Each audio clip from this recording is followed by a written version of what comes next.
This one, it's not about racing cars, but it is about this. It's about oil, engines, and you guessed it, your world, the sea.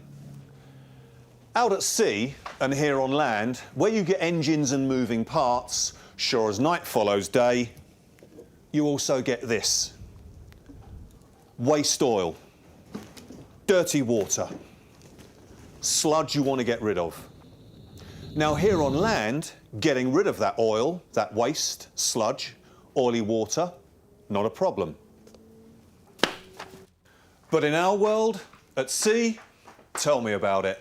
It's a whole different ball game. A ball game that can leave you, your job, your future and your family exposed and at risk. So, stick around. The next 20 minutes or so could be the most important of your working week. They could keep you in a job, out of a place like this, and out of jail.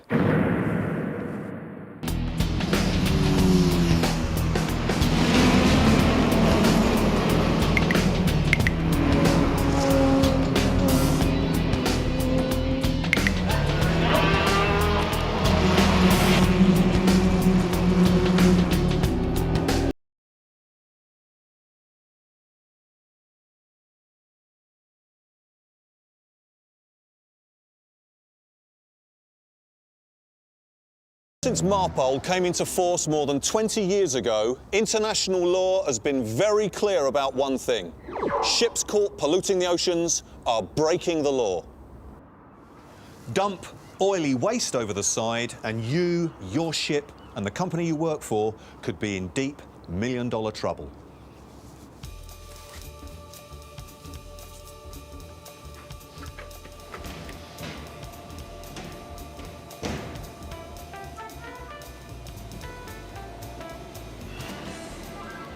Stuff like this gives you guys a problem because oily water waste like this just keeps on coming. Every day when you run engines or machinery, you also get leaks of oil, spills of water and chemical waste that work their way down here into the bilges. And it all has to go somewhere. The one place it can't go is out there, over the side. Oily bilge water and sludge waste, it's not a new problem. It's been with ships since engines were invented. What is new is the pressure on seafarers to dispose of it in a way that doesn't hurt the environment and the penalties lying in wait for us if we screw up. What we're talking about is down here, so bear with me, it's a bit noisy.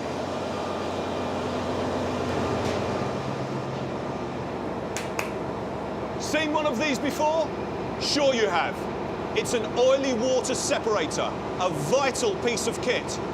But neglect it, ignore it, misuse it, and it can land you personally in a whole heap of trouble. Is the OWS system on your ship being used properly? In theory, it's simple enough. Oily water is drained through and collected in a dirty bilge water holding tank. Then it's pumped through a series of filters which separate out the oil from the water.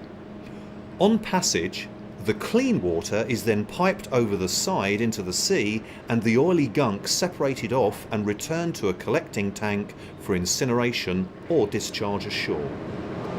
Simple, really. Oh, and there's something called an OCM, an oil content monitor, that takes a continuous sample when the OWS system is running to make sure that only clean water goes over the side. It shines a light through the sample to an optical sensor and, since oil droplets diffract and diffuse light, a change in signal at the sensor will tell if oil is present in the water that's supposed to be clean. The sensor then sounds an audible alarm, stops the flow outboard and recycles the dirty water back into the ship's inboard system.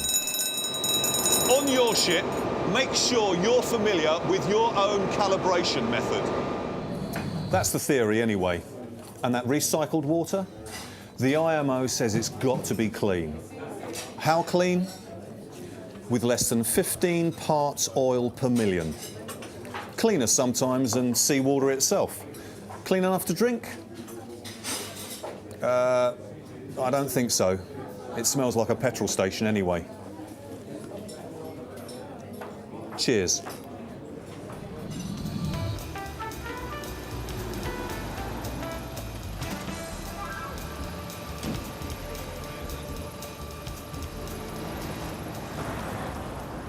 Tough new rules about what we can and what we can't do at sea come from here, the IMO, the International Maritime Organization. Now that might be the River Thames over there, but sometimes it feels like the IMO are an awful long way from water. Because you and I, we live in the real world, and not everything out here works like it says in the book, right?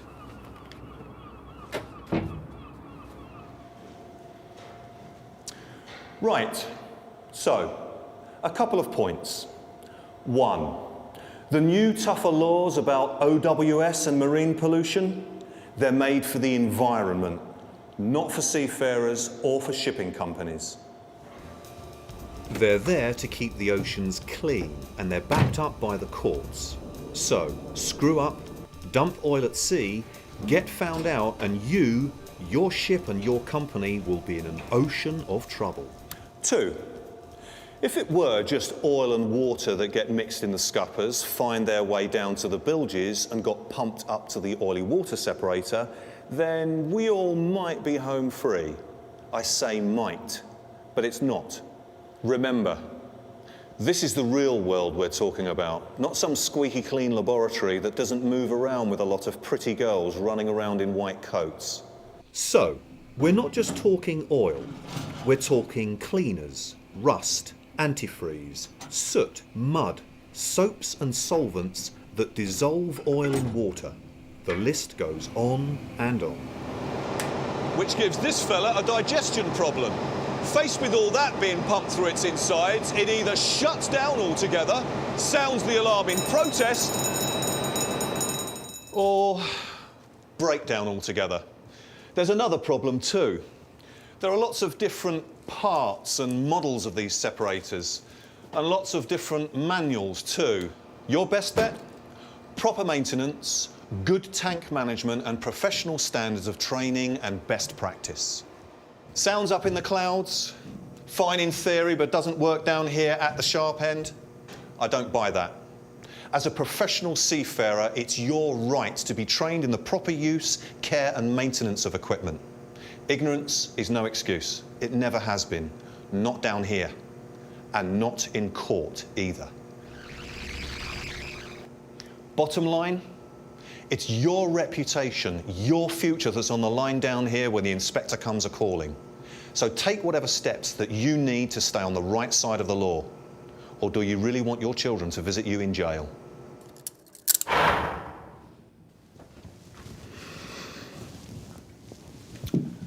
Look, I know what you're thinking.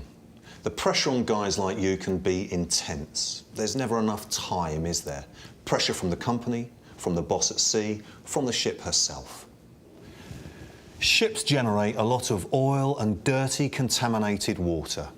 Anything from a couple of these to thousands of these every day they're at sea. Which, like I say, gives you guys a problem. Where's it all going to go? To a certain kind of seafarer, it's all a bit of a chore, isn't it? I mean, why bother? 15 parts per million? The ocean's a big place. Your oily waste would be just another little drop in the ocean. So, why not turn off that oil control monitor? Pipe the oil residues and oily waste overboard for a bit of spare pipe when you're miles from the nearest land. Problem solved. If you did, you wouldn't be alone. When Exxon Valdez ran out of sea in Alaska in 1989, she spilled 11 million gallons of oil into the sea. It was an ecological disaster. Yet today, each year, seafarers still dump, illegally, millions of gallons of oil into the oceans of the only planet we can leave to our kids. Nice, eh? But hey, Who's counting? And besides, you'd be doing the company a favour, right? And who'd blame you anyway? He would. A port state inspector with the power to arrest you, detain your ship, take your company to court. In short, ruin your entire day. Authorities aren't dumb, and they're not blind either. And they've started a new crackdown, which means that when they come aboard, they're looking for evidence of illegal dumping out at sea, of tampering with seals and flanges. They're checking oil record books, tank sounding logs, ship's fuel manifests.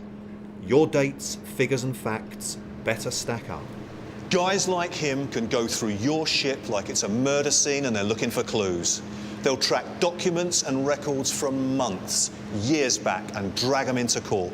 They'll check out your engine room like it's a forensic scene of a crime. Mess with these guys? I don't think so. Still tempted to bend the rules? Don't be. Don't even think about it. There's a couple of seafarers who'd be delighted to put you straight. Know what they did? They came up with something called a magic pipe. They undid a few bolts, bypassed the existing pipework and the oily water separator, and let the dirty stuff flow straight back into the sea through a little bit of magic pipe all of their own. They thought they'd get away with it, save themselves a fortune on discharge fees back on shore. The magic didn't last. Detected by US Coast Guard inspectors when they reached US waters, the company ended up in court. A place like this. There, the company was fined $10 million, while the chief engineer of another vessel faces up to 6 years in jail. Other men, seafarers just like you, face a 10-year jail sentence and a $500,000 personal fine for trying the magic pipe trick. Worth it? What do you think?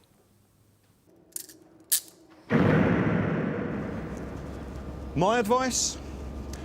MARPOL requires ships to keep a paper track of oil between ship and shore. Period.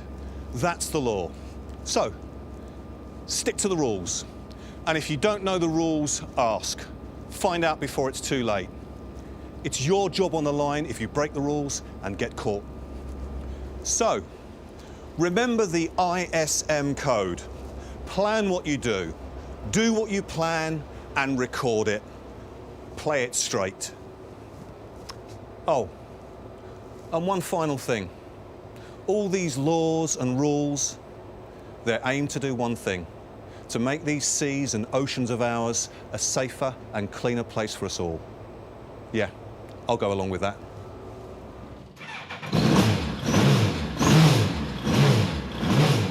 It's not smart or clever to break the law, risk jail, dump waste and pollute the oceans that give you your living. So stick to the law and make sure you're a winner too.